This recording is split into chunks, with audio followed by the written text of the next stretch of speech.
अध्यक्ष महोदय, तुमच्या डोक्याच्या वर सत्यमेव जयते लिहिलं आहे। दादाजीनं मंत्री महोदयांना फक्त सत्य सांगावं। तुम्ही एक सांगा, अध्यक्ष महोदयाच्या चालकाला पगार जो भेटते किंवा तुमचा जो ड्रायव्हर आहे त्याला जो पगार भेटते तो एसटी महामंडळाच्या चालकाला का भेटत नाही? तुमचा चालक हा एसीच्या गाडीत फिरतोय, अध्यक्ष महोदय तुमचा पण चालक एसीच्या गाडीत फिरतोय आणि हा भर उन्हात त्या एसटीत बसलं ना तर चौफेर घाम येतं, त्याचे कष्ट अधिक जास्त आहे आणि त्याला पगार कोण कमी आहे? छत्रपती शिवाजी महाराजांना अफजल खान फाडला होता फक्त अन्यायासाठी। तुम्ही अन्याय काय करताय?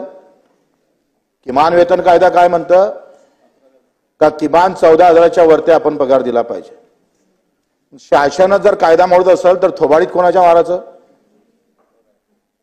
काय सत्य आहे काय असत्य आहे सांगा ना तुम्ही। तुम्हाला राग काय येत नाही? चला, लाज वाटली पाहिजे ना याची थोडी।